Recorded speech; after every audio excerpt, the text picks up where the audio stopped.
So welcome to the presentation of our accepted paper at NITIS 2020. This is a joint work with Parosh, Ahmed, Roland, Carl, and Egor. And this work is about the verification of safety property for concurrent program running under the memory model IBM Power. So for the class of concurrent program, developer assume usually the sequential consistency memory model, which is also known as SC memory model. And this is also known also as the interleaving semantic. So if you consider here two processes or two threads that are communicating via the shared memory, so what does mean under the SC that this sequence of action issued by the first process and the sequence of action issued by the second process are interleaved. And also that the write and read operation are done in atomic manner. They are immediately visible to the other process. So they will change immediately the value of this variable inside the shared memory. So let's see an example. Here we have an example of two processes. This is the first process and this is the second one. And we have two shared variables, x and y. So, and they are initially set to 0. And we'd like to verify some kind of reachability problem, which is saying, can we, by executing this program in parallel, so can we reach that the value of the first register of the first process will be 1, and at the same time, the value of the second process of the register of the second process will be 1.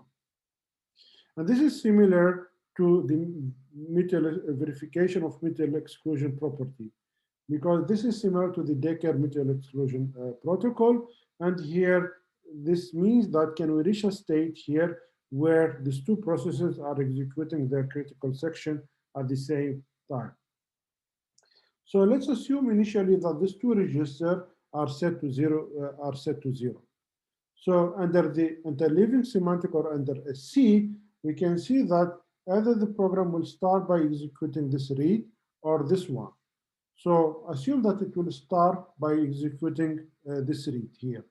This means that the value of the registers R1 will be set to 0, and it will not change when we continue executing this program. And therefore, we cannot reach a state where R1 is equal to 1 in that case. So, and if we start executing this read operation, we'll set R2 to 0, and therefore we cannot reach this state because R2 will be equal to 0 and it will never be equal to 1. And therefore we can say here that under SC, this protocol or this program satisfies this mutual exclusion property.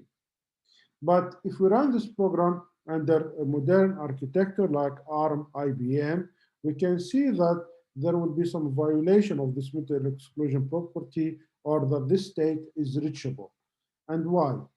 The reason that this, in the case of this modern architecture, they will use caches and store buffer for performance reason. And this has the effect to allow reordering of the instruction. And also it has another effect that the memory will be replicated. This means that different processes will have different view of the memory. And in this talk, we are more concerned about the verification of program running under the IBM Power Memory Model. So let me now start by giving high-level description of the IBM memory model. So here under SC, we have two processes, P1 and P2, and they communicate directly via shared memory, and also the read and writes are done in atomic manner, and they are visible to all the other processes. So under Power, this is not the case.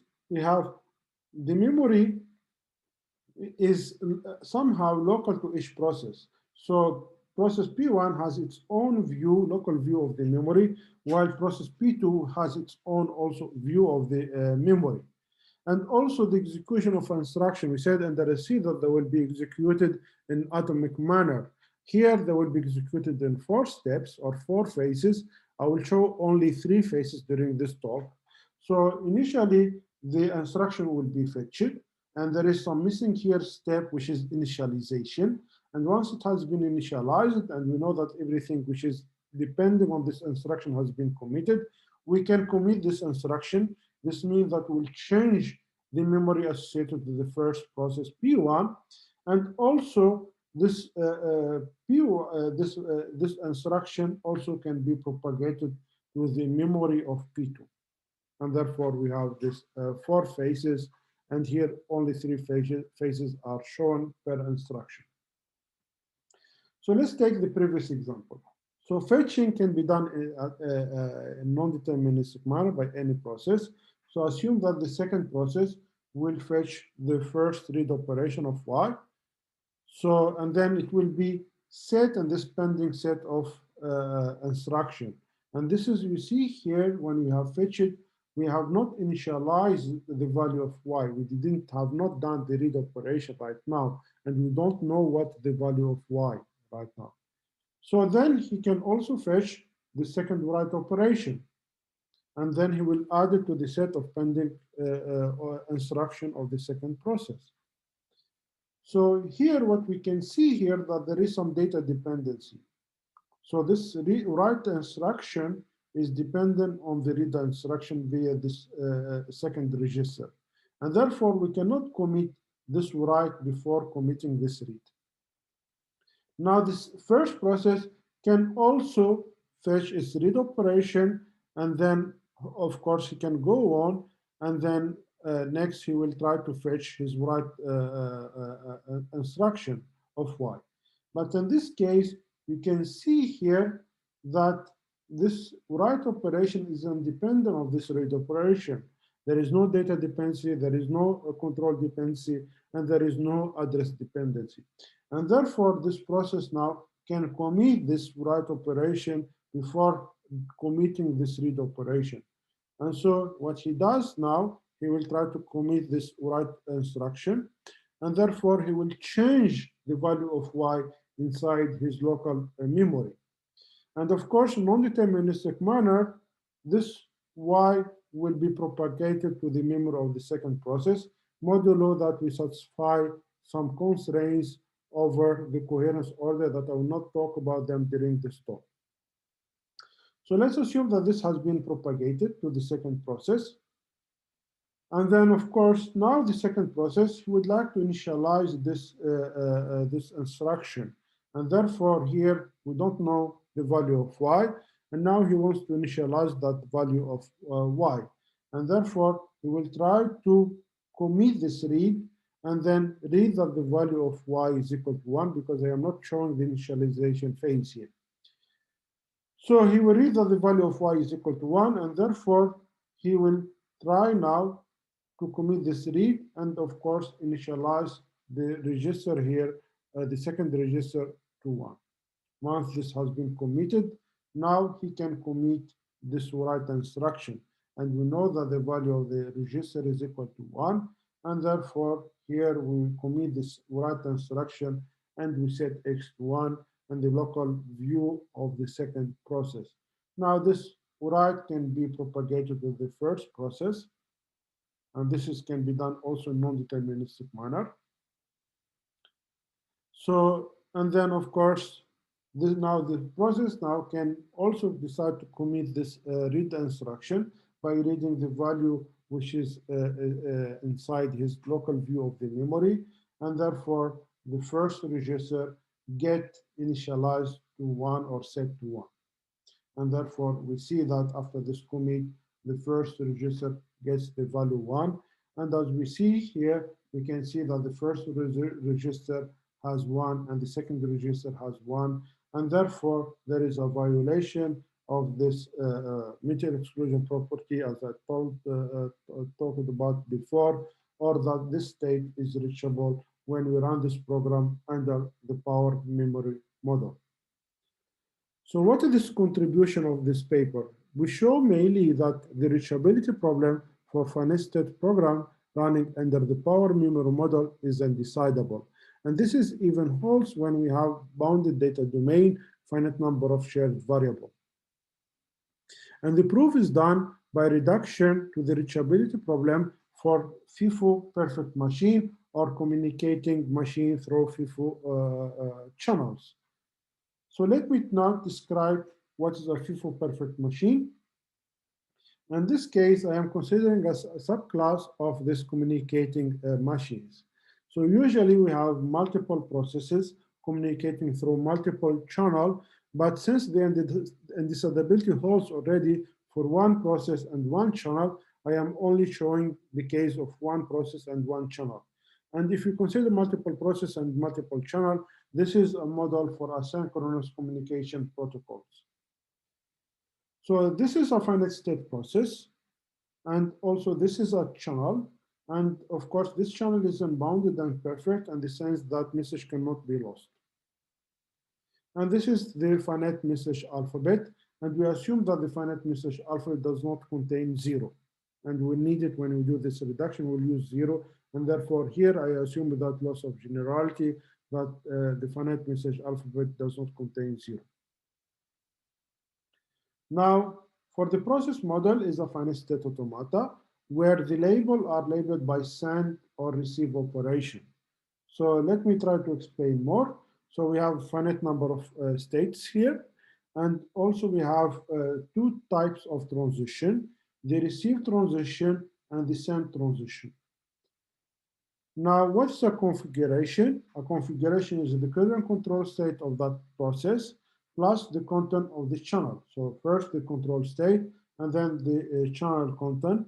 And here it contains one message, which is A. Assume now I would like to do a send operation and I am in state Q2. And of course, I can take this transition, which is sending B over to the channel C, and it will change the control state of that process to Q3. So what does mean here? It means that I will append B, the message B, at the end of this FIFO channel or the queue. So B will be added to the tail of the queue or FIFO perfect channel. So once I have done this, now I would like to execute the receive operation from Q3 to Q1. And this means the following. I would like to receive A, and I can do it only when A is at the head of my queue or my FIFO channel. And this is the case because A is at the head of that channel. And therefore, this process can do this transition and move here to Q1 while removing or deleting A from the channel. So the problem of interest here is the state reachability. We are giving some initial configuration and we are giving some bad control state, and we would like to know if we can reach a configuration where we have this bad as the control state is appearing in that configuration. Of course, we can assume or not that the channel is empty. For both cases, the problem is indecidable, as I said. So here, now what we need to do now, we need to simulate this FIFO perfect machines using program and the power. And how it works, this idea. So I would like to do the simulation. And for this, I construct a program which has a bounded data domain. And here he has two processes, P1 and P2. And also we have two shared variables, X and Y. So, and P1 will simulate the process P. And he will try to simulate the process P. What it means. So if this process does a send operation, then P1 will do a write operation to the variable X. Now, if P does a receive operation, then P1 will do a read operation now from the variable Y. You see that P1 will write on Y, on X and read from Y. So since he is writing to X, which is simulating sending a message to the channel, and reading from Y, which is simulating receiving a message from the channel, we need some other process who will job to read the sequence of written value to X, and then he will try to transfer them and or forward them to Y. Because P1 cannot read the value that he wrote to X because he will always read the last written value. And therefore, he will not be able to simulate the channel. And therefore, we need this process P2 who will try to read the sequence of consecutive value of X and write them to Y. And this is the main purpose of P2. So, and then, of course, we have that this reordering operation under power, as I said, that if we can manage to make this read and write operation of process P2 on the variable y independent of the read and write on the variable x, this means that the read and write on x can overtake the writes on and reads on y, and therefore we can simulate the content of the channel by the sequence of writes and reads on y that are not visible to P1. And since power does not allow us to reorder instruction on the same variable of the same process, and therefore we have that here the FIFO order, as I will explain later on. So let's look to the simulation of the nested process by P1. So here, if we have a send operation, then this is simulated by P1 by setting X to A, and this is what has been sent to this channel, which is A. But of course, we need to make sure that when we do set X to A, we need to make sure that we are not deleting some previous message that has been sent, because maybe we have already X is equal to B, which is different from 0. And therefore, overwriting it to X is equal to A will somehow, the message B will disappear. And therefore, we need to make sure that this is not the case. And how we do it, we need to read here the value of X, and we need to check that this value is equal to 0. And if it's equal to 0, this means that the second process has read that value and he acknowledged that he has transferred the value of X to Y. And therefore, he is able, or he is waiting to receive the new value or the new sent message. So for the receive operation, we do the same similar thing. Would like to receive A. And therefore, we read the value of Y. We store it in this register R prime. We check that R prime is equal to A. This is the message that we'd like to receive. And once we have done this receive, we need to acknowledge that we have received that message by setting Y to 0. So we forbid to read the same message multiple times, and this is done by setting Y to 0. Now for the second process, he will have some loop which is doing forwarding really. So I will explain this operation. This is like an AND. If I have a value and true, this is A, and if A and false, this is false. And I will come back to it in a few minutes. So let me explain this one. So first, this process will read the value of X. He will try to set it to X is equal to 0 after reading it. And then he will try to read the value of Y and check that the value of Y is equal to 0, that the P1 has received the old value. And then he will try to set Y to R1, which is the value of X.